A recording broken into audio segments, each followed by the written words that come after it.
Bu, bisa dijelaskan soal alasan Ibu melaporkan Ibu kandung soal pemalsuan tanda tangan ini seperti apa sih? Masuk Kronologisnya.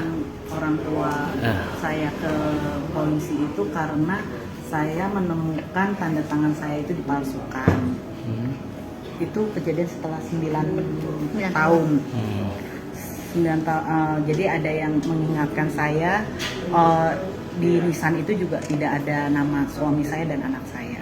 Untuk keperluan apa itu Bu pemalsuan tanda tangan? Untuk surat keterangan waris digunakan untuk perubahan saham di perusahaan.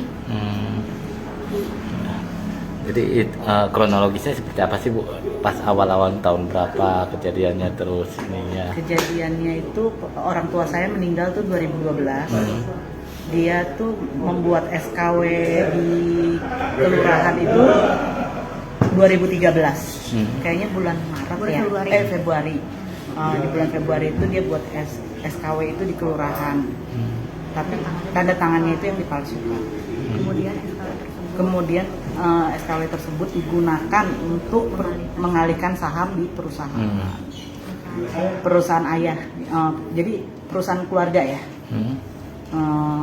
Terus setelah itu nggak bisa digunakan ya SKW itu. Ya, jadi gini, mungkin saya bantu aja. Awalnya nih Ibu Stefani nggak pernah mempersoalkan masalah warisan. Jadi yang beredar di opini di masyarakat ini anak durhaka memenjarakan ibunya, melaporkan ibunya, memeras ibunya, minta warisan. Sebenarnya tidak. Selama 12 tahun itu tidak pernah mempersoalkan tentang warisan.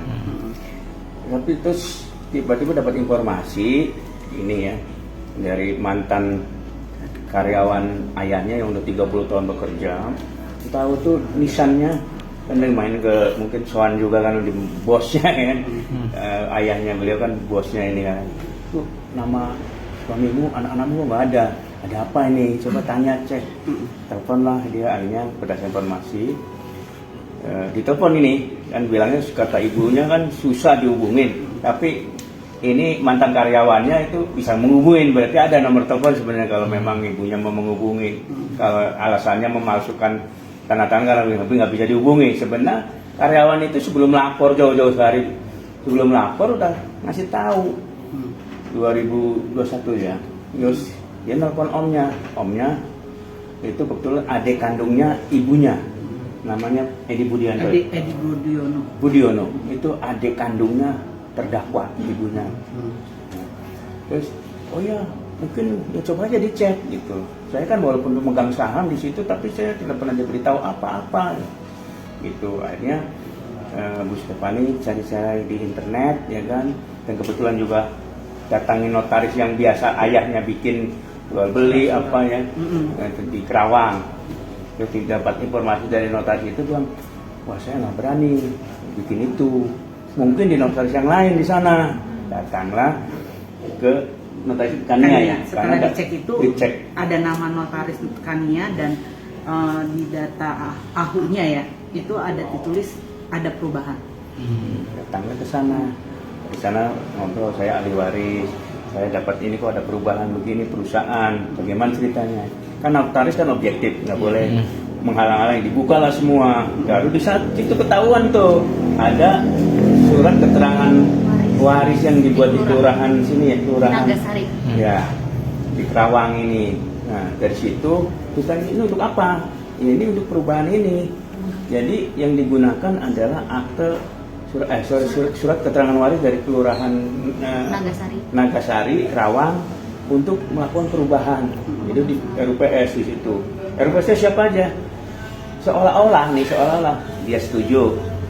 Ya. Terus Pak Edi Budianto yang pemegang Budiono yang megang saham 20% setuju.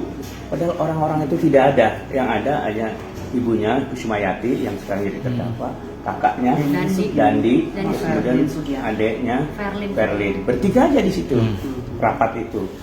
Dialihkanlah saham seolah-olah setuju. Jadi sahamnya Ayahnya, omnya atau adik kandungnya Kusmayati terdakwa itu dialihkan pun tanpa sepengetahuan dari Edi Budiono. Tanda tangannya dipalsukan juga. Jadi banyak yang dipalsukan. Kalau motifnya dia bilang, oh nggak bisa dihubungin, ya Edi Budono kan Nomornya nggak ada.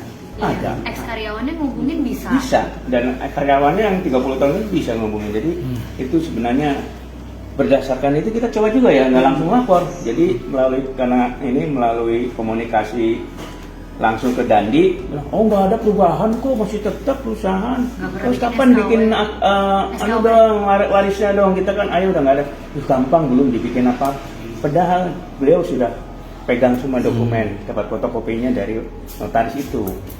Hanya lewat kuasa hukumnya, bukan kami ya. Coba menginformasi atau menanyakan itu, tetapi tidak direspon.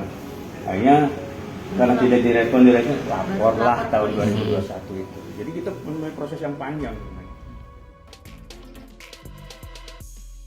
Jangan lupa like, subscribe, dan share ya.